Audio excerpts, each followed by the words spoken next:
Wanted to take a minute and make this video.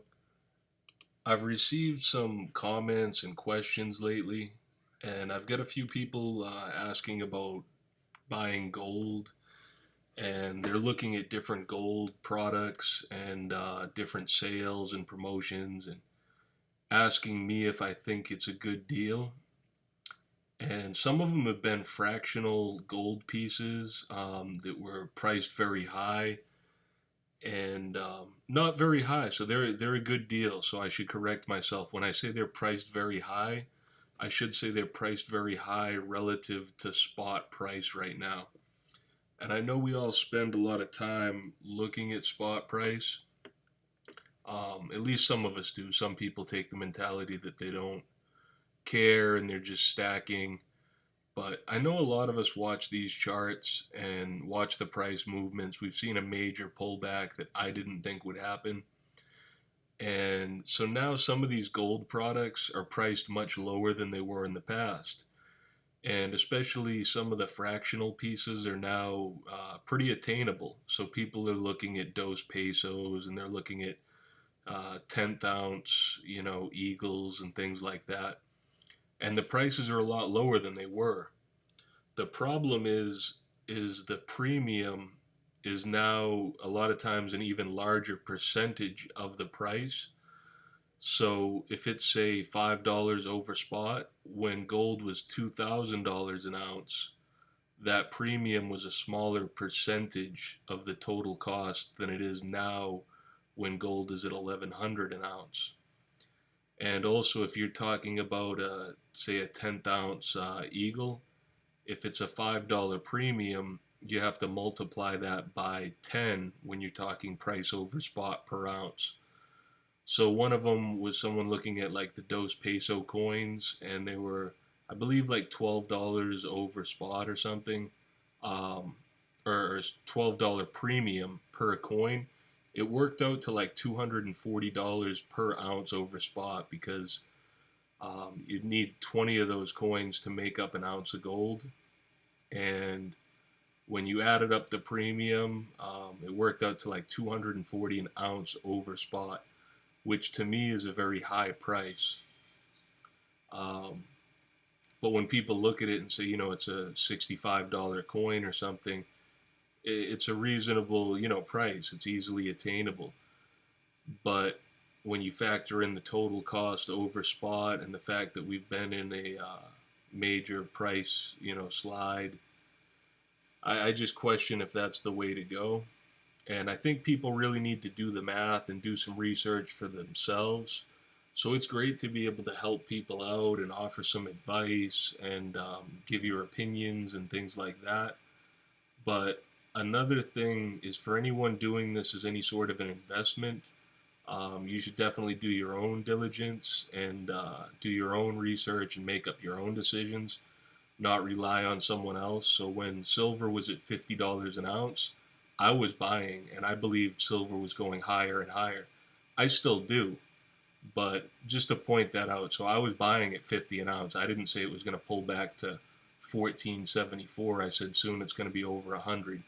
So you're best to probably make up your own minds and your own decisions. But I think the premiums and the percentage total over spot and the percentage that the premium makes up of the cost is pretty important to look at.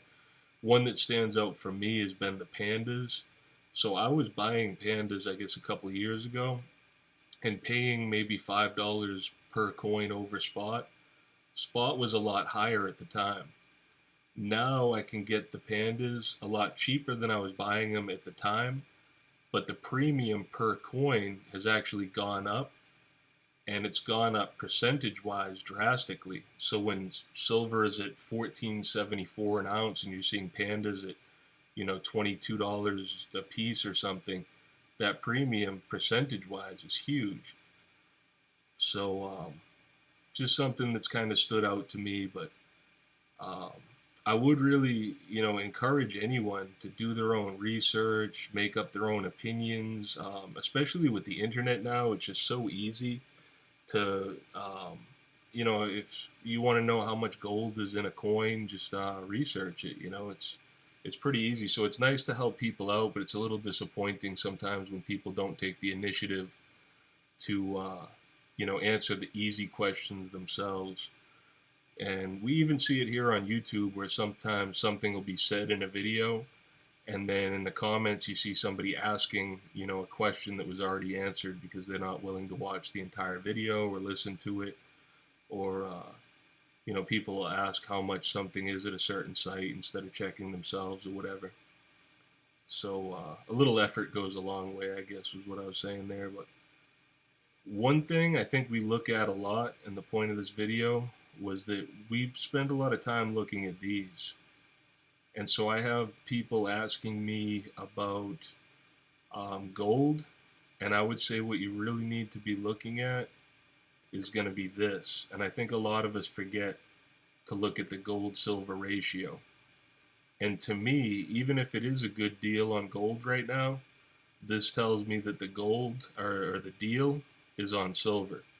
So if I wanted gold right now, I would be buying silver and waiting for this GSR to come back down and then selling the silver to get more gold.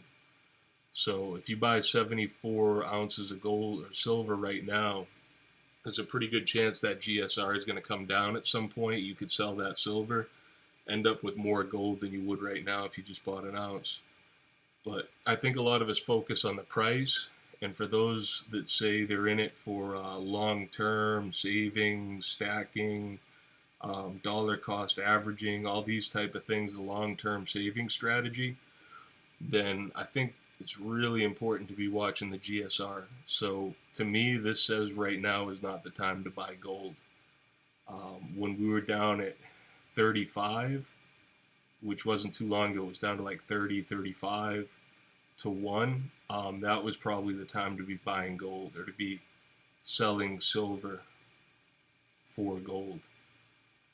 But that's just something I want to point out. So I think the GSR is really important, and we'll all do well to pay a little more attention to the GSR. And here's a chart that shows, and right now we're up on the high end of this, and you can see these points where it's come way down. This would be probably during the Hunt Brothers run-up of silver right here, this massive dip right there. But otherwise, a lot of times here you see it's gone lower, lower, lower. This would have been the high right here. It was around 97. So we're at 75 right now. And I would say this is a good time to be buying silver. I wouldn't say this is the time for gold, even though some of the prices on the products are appealing. Silver seems to be the way to go right now. So I just wanted to make a video and advise people to maybe focus a little bit more on the GSR and GSR trading. Thanks for watching.